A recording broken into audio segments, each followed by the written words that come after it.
Okay guys, what's up? We're going to be doing like a fantasy sports video today, and of course I'll real quick look down in the description if there's any specific guys you want to see, because I got all the times listed there and it's probably going to be pretty long. So let's start right out. I got a bunch of people here that I wrote down, and let's start right out with, let's go with the busts, starting off the bust category. We're going to go with Detroit Lions backfield of Reggie Bush and Joique Bell. I love both these guys, but the fact of the matter is that these guys are going to be overdrafted this year. They're ranked at around, well, I know Reggie Bush is being taken in the third round of some like 14-team leagues. Joique Bell taken not long after that. These guys are both very talented, but at the core, the Detroit Lions are going to be a passing team. They added They of course have Calvin Johnson. They added Golden Tate in the offseason.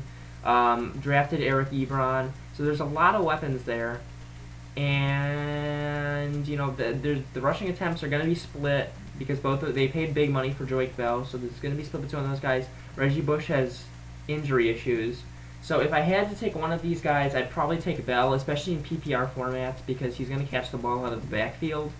But temper your expectations for both these guys, and I know that Reggie Bush is going to be overdrafted. Next up, one of my favorite tight ends.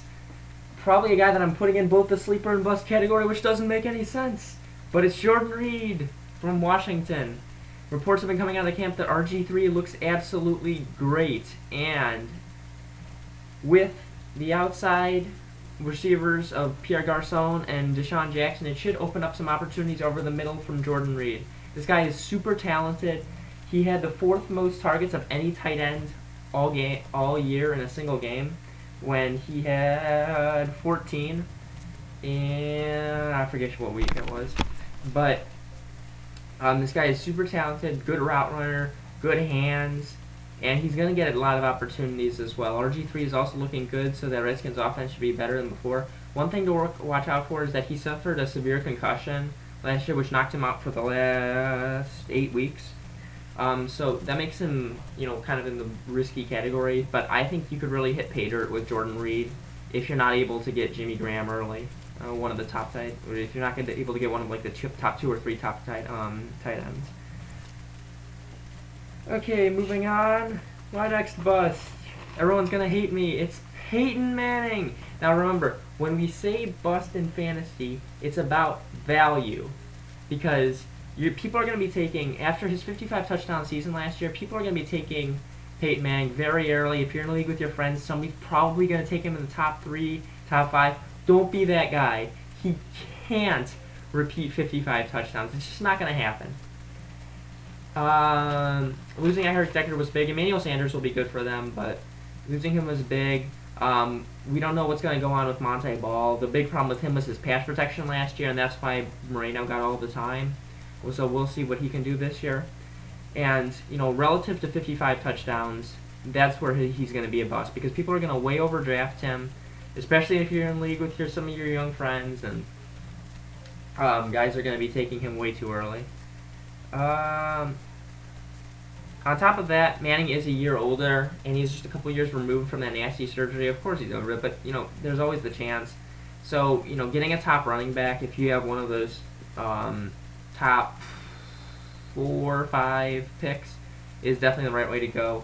Stay away from Manning. If he's still available in the second round, maybe take him there. If he's available in the third round, that's definitely late second round, early third round. It's definitely good range for him. But just don't overdraft him. And that way he's a bust. Okay, next guy is tight end Eric Ebron, a sleeper from the Detroit Lions. I don't buy into any of the stuff that people are saying that Brandon Pettigrew is going to sap his time throughout the season, and that Joseph Fourier is going to take away stuff in the red zone. Brandon Pettigrew might start, but this guy has been incredibly disappointing for about the past couple years, and they've just been waiting for him to produce, and he just really hasn't. It speaks volumes to the Lions' needs on defense that they would take a guy like Ebron at 10th overall. This guy is a big playmaker. He's a big, fast guy. Should cause matchup nightmares. And at the core, Detroit is a passing team. They have those 2 really big wideouts on the outside, so Ebron should definitely get his chances, as Pettigrew has in the past couple years. And a couple people have cited that the rookie tight ends last year that were supposed to make an impact didn't really. Tyler Eifert and Zach Ertz. But Tyler Eifert played in an offense that wasn't anywhere near as dynamic as the Detroit Lions are going to be, and doesn't sling the ball around as much as they do. And Zach Ertz played on an Eagles team, which again was more of a running team. And on top of that, they have Brent Selleck, who actually still produced fairly well. But with Brandon Pettigrew, he's so inconsistent. He's so disappointing. You know, I think they'll try to get this guy Ebron in as quickly as they can, which isn't to say he might not start the year. But if you're looking at a guy late, you filled up all your spots, and you see him still on the board, I think he's definitely a high upside pick late in the draft. Okay, moving on. Here's another bust now. We're kind of going back and forth. We have Knowshon Moreno of the Miami Dolphins. Oh, Knowshon! Again, this is a relative thing. Moreno is the #1 runner from Miami, but you saw last year the major struggles that they had running the ball, and just in protection in general. Lamar Miller was a very, very talented back, and he couldn't produce at all for the most part last year because that O-line was so bad. Ryan Tannehill was sacked 58 times. Unbelievable last year.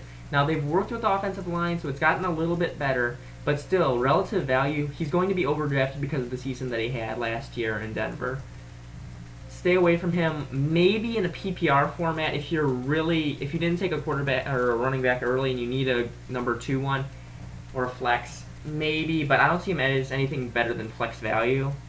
And I really worry that he could really tank a lot of teams this year.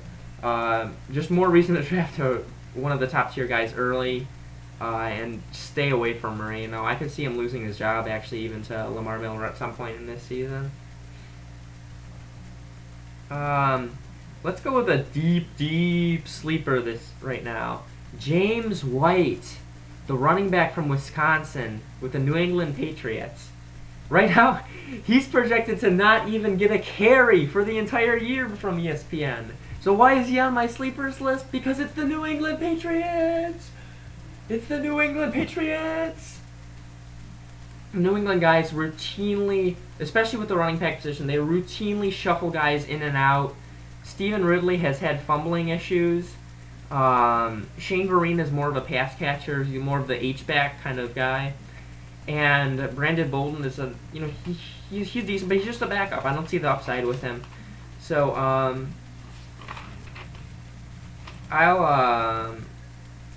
where did that go? Oh, yes. When he was at Wisconsin, James White was always overshadowed by another running back, whether it was John Clay, Monty Ball, or last year it was Melvin Gordon. This guy never got a chance to be the lead guy, which is good because he's low mileage. In his kind of subdued number of attempts, he put up huge numbers with the Badgers, and I think he was a steal where the Patriots got him, and they will definitely put him to good use. Now, just because he's on this list doesn't mean you should draft him. If you're in like an 18-20 team leaguer and it's late in the draft and you just want to fill out a spot for an upside pick, I definitely think White is a good pick, especially as a handcuff. If you took a guy like a Stephen Ridley or a Shane Vereen, he's definitely a good handcuff, and I could see this guy surprising people late in the year. Let's go with next, another sleeper, baby Eli Manning. Everybody hates Eli, and I don't get it. He's so unfairly ranked because he's Peyton's brother, and because he's had to go through a lot. Last year with the Giants, he was really screwed over, right from the word go. He had Victor Cruz, but Hakeem Nicks was wildly disappointing on the other side, kept dropping passes. He didn't have good production. His running game was non-existent. So there was a lot of problems put on him. And yet he had over 20 interceptions, but ESPN says that only 3 of those were based on a Manning bad pass. 3. He's not a bad quarterback at all, and I think he's an okay tight end 2 or quarterback 2 option, especially if you're playing in a 2-quarterback league. He gets Ruben Randall was a year older and hopefully a year better. They help that offensive line, and they also drafted Odell Beckham. So there's targets there. They brought in Rashad Jennings, who's a decent running back, can also catch some passes out of the backfield. I definitely think that Eli Manning is a good guy to have as a backup. And if you're playing in a 2-quarterback league, I think he can suffice as the quarterback 2 position. I think he'll put up good numbers. That Giants defense still isn't very good, so they might be slinging the ball around a lot. Oh, they drafted Weston Richburg and brought in Jeff Swartz on the offensive line, so that should definitely help him. And with quarterbacks, it's more or less all of these guys are talented, and for the most part, all of them have a chance to succeed. Some of the guys they just really gaffed on, like for example, Jamarcus Russell is an example of Blaine Gabbert. Neither of those guys probably hadn't, but all of these guys are good. So if they're put in a position to succeed, they're probably going to put up good numbers. And I think Eli's going to have a good season. He led my fantasy team to a championship a couple years back. So, just saying. All right, next guy. Speaking of Hakeem next, he's a sleeper on my list. Why would I do that after just talking about how disappointing he was last year? He is in a good position to succeed, and right now his average draft position is somewhere around 100. He's going to be the slot guy probably, or the third option, I should say, in Indianapolis after Reggie Wayne and T.Y. Hilton. But T.Y. Hilton's more of a big threat guy. He's kind of boom or bust, so he'll either have a huge game or do nothing. And Reggie Wayne is a year older.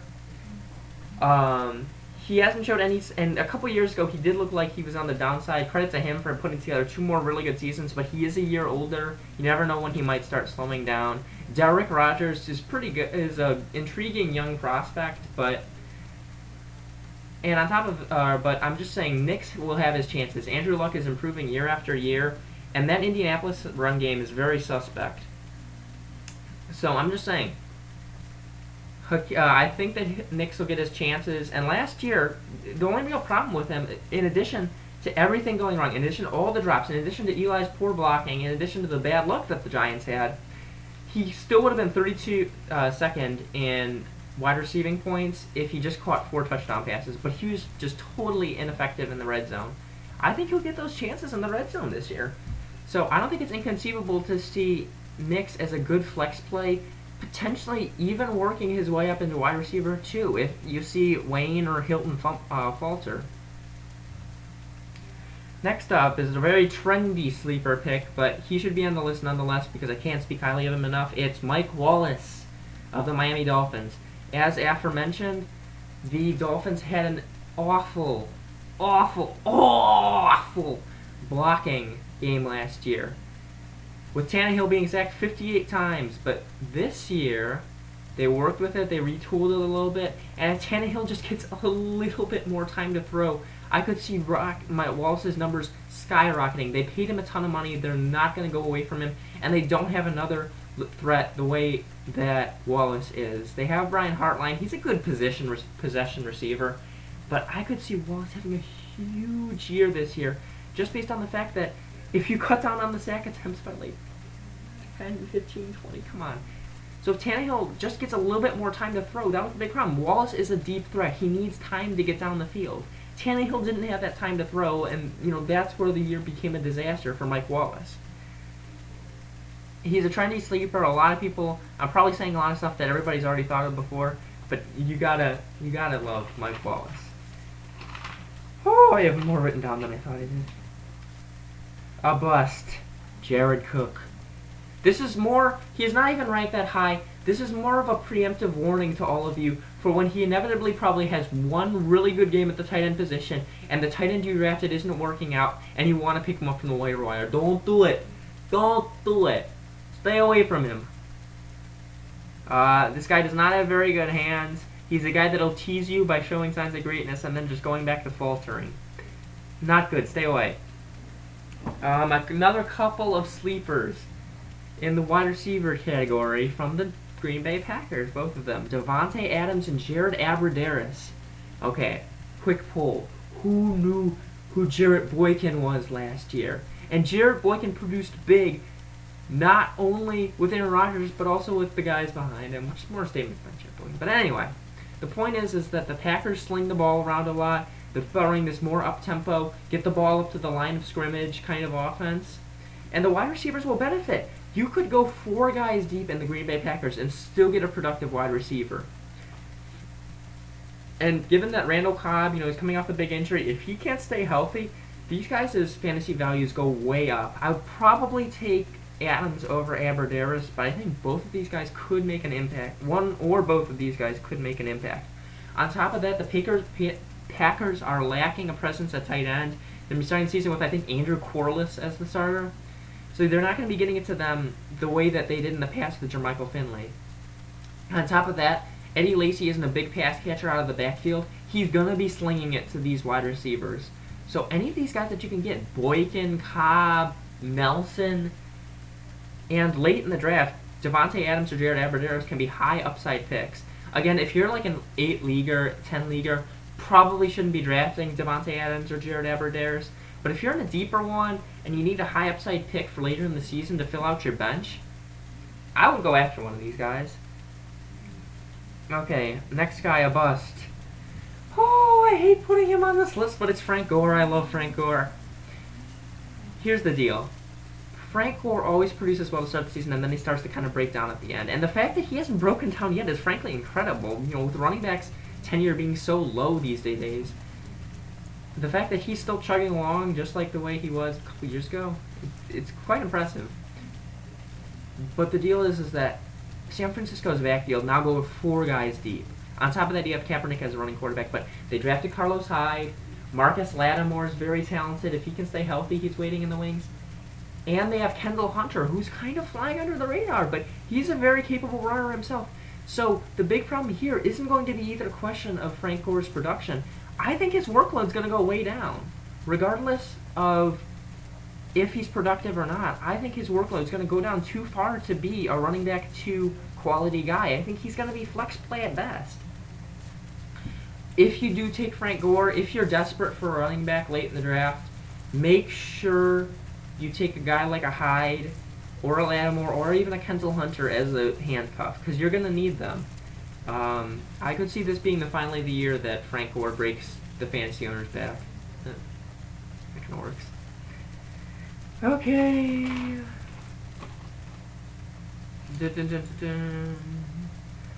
A sleeper. Toby Gerhart and Storm Johnson, the Jaguars' backfield. I'm really high on Toby Gerhart. I feel a lot of fantasy guys that I've heard saying that they're not fans of Gerhart. They think that even though he's a running back 1 that's going to get a high workload, he's going to lose out his job later in the year. He's been very productive for his career. He's a career 4.7 yard per carry guy, which was inflated by a couple of big runs last year. But he's a tough between the tackles runner, and even a broken down, injured Maurice Jones-Drew managed to get a decent season out of last year, even when the Jaguars were playing behind from so much. So I think that for where he's going to be drafted, I think Toby Gerhart could be quite a steal, because I think he could put up running back 1, running back, borderline running back 1, running back 2 numbers just based on volume alone. And, you know, you're going to be able to get him probably 50 picks in, probably round 5, 6, depending on how many teams you're in. So I think Gerhart could be a steal, but just in case, you know, in the case that I'm wrong and he doesn't produce, get Storm Johnson as a handcuff late in the draft, because the reports, everybody's big on Storm Johnson, the guy out of UCF, along with Blake Bortles. I'm going to be very interested to see how this Jacksonville backfield shakes out, because I think both of these guys could be successful, and you know, you're going to be able to get them at a much later round than a lot of the other guys that you're going to be looking at the production, I think, from. You know, when it comes to sleepers and stuff, it's all about value. They don't have to put up number 1 numbers. They just have to produce much higher than their position dictates. Which brings me to my next one, Marshawn Lynch. It all deals with here, again, you know, it's all about relative value. Because some guys are going to be drafted very high, and they'll still produce well, but they'll be overdrafted. I think that's going to be the case with Marshawn Lynch, because he's been under a heavy workload for the past 3 years. And looking back at guys like Larry Johnson and Chris Johnson, these guys, and Sean Alexander, LaDainian Tomlinson, these guys eventually break down under these heavy workloads.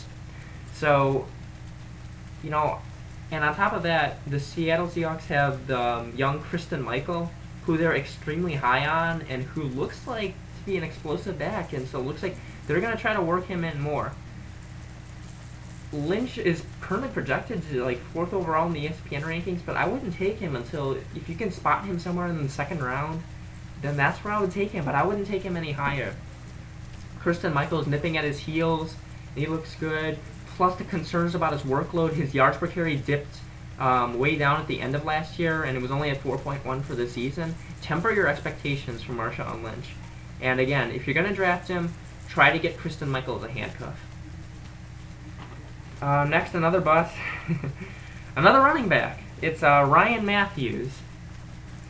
Mathews is very talented, but over his career, just everything has been keeping him back from being a top-tier fantasy guy that he was supposed to be. Everybody was huge on him when he first came out of Fresno State.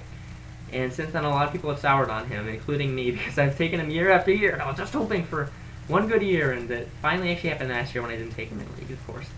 But the deal with him is that he's not going to be scoring touchdowns. He's kind of injury-prone, and he used to have fumbling issues. So there's a lot of red flags there. On top of that, he's going to be splitting time with Danny Woodhead. I know Danny Woodhead's more of a guy out of the backfield, but Danny Woodhead was getting all the goal line reps at running back last year. And on top of that, they spent money to sign Donald Brown. Why everyone did that, I don't know, but it's definitely going to but the money that they spent on him, they should be using him. So it should put a limit on Matthews' workload, and on top of that, you have the fumbling issues. On top of that, you have the fact that he doesn't really score touchdowns. There's not a lot going there with him. I would definitely stay away from him, and I've said it a ton already in this video, but if you're going to take him, get a handcuff. Alright, a couple more guys. 2 more busts. 2 more running backs. The Oakland Raiders' current starting backfield of Maurice Jones-Drew and Jared McFadden. Some of you will draft them on name alone. Don't! Stay away! In this one, I can't even advise you for either one because they're gonna feed off. They may both be terrible together because both of them will tease you with glimpses of greatness. Maurice Jones-Drew, I'm not even sure because he looked pretty bad at the end of his career in Jacksonville. And Darren McFadden will just frustrate you because he'll show greatness and then he'll end up averaging 2 yards per carry for the game. And these guys will steal carries from one another. The only guy in the Oakland backfield I'll consider drafting, and that's late, is Latavius Murray, the rookie that, well, he's not a rookie, but last year he was a rookie. He spent the entire season on IR. They're big on him. They'll probably try to get him some carries. Stay away from these 2 guys. On top of that, Oakland should be playing from behind a whole lot. Don't! These guys are projected to go, fairly high. If you end up taking, wide receivers and quarterbacks early and you need a running back, don't take these 2 guys. Okay, real talk here for the quick digression. Take running backs early. This year, more than ever, there's not that many guys late that you can get. I mean, I'm big on Gerhart, but he could fizzle out. There's not that many guys late, even into the middle rounds, up into the 50, 60, 70, 80 picks that I think are going to provide good production. You got to get these guys early. Next up, a sleeper for wide receivers. Speaking of Oakland, Andre Holmes. Oakland's receiving core is a bit of a hodgepodge right now, and nobody really knows who's going to emerge from it. You got James Jones, who they signed from Green Bay. You got Rod Streeter, the undrafted free agent, who's got a lot of speed. You have Denarius Moore, who's really up and down, great way. And then you have Andre Holmes, who at the end of the last year played pretty well. I think that, Oakland's going to be playing from behind a lot, so they think they're going to need to air it out. Matt Schaub may not be the answer. Derek Carr may be the answer. Who knows? But the point is both those guys have capable arms. Holmes is a big threat, put up good numbers at the end of last year. I think this is the guy that could emerge from the pack, and you're going to be able to get this guy really late. Again, 8, 10, 12 team late lever maybe. Don't need to worry about drafting him. Just watch him on the waiver wire. But if you're in a deeper league, this could be a deep late round guy that you can get a lot of value for. And then last but not least, 2 more sleepers. We have Tavon Austin and Sam Bradford. Sam Bradford, everybody that I've heard from the fantasy world is calling this guy another guy. I like Sam Bradford a lot. I really think that this is the year. I will argue that Sam Bradford has not gotten a single season where he's gotten a truly good set of personnel around him to thrive. It's always been last year. The offensive line was just completely hurt. They just couldn't stay on the field. Something like only 270 out of their 800 and something snaps were with their starting line intact. And on top of that, and then in years past, he didn't have good threats to throw to. I think this is the year that Sam Bradford can step up as a good, high-end QB2 type guy. If you're playing in a 2-quarterback league, I think Sam Bradford's a viable option. He's got they got Greg Robinson in the draft, and they re-signed Roger Saffold. And if that O-line can stay healthy, they finally have the weapons on the outside. I'm actually pretty big on Chris Givens. I think he's a talented guy. And also Tavon Austin, the other guy I was going to bring up a little bit later. Plus a better running game with Zach Stacy, and they drafted Trey Mason. He's finally got the personnel around him, I think, to succeed. And I think this will be finally the year when Sam Bradford takes the step. He plays, of course, in a tough division with Seattle and Arizona.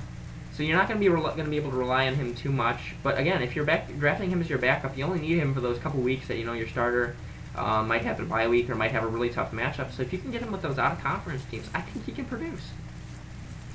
And then Tavon Austin, he's only projected at 84 points this year, and I can't understand it. He scored 81 last year, and that was with 9 games or less in which he played and scored 5 or less points. So to me, it's not. I shouldn't go that far, but it's a low projection, and I think he can definitely outproduce that this year. He's a big play guy that they got the ball to a lot last year, but he didn't always do the most with it. And sophomore year, some of these guys really break out, and him and Bradford were really developing something at the end of last year. Yeah, so I mean, if you just get somewhat more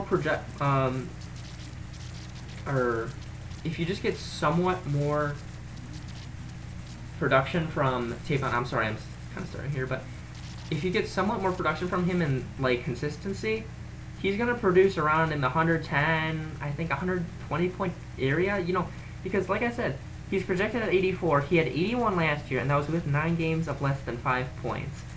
So if they just get the ball to him more often, and if he can work his way into the open space a little bit more instead of just these dinky screens and stuff, he could be, to me, a major sleeper and a major value at, I think he's at somewhere over 100 right now in the draft position. I would definitely look out for him. And they say take your secure guys first, and then go after a guy like Austin. I think Austin could be a wide receiver 2 flex play right off the start.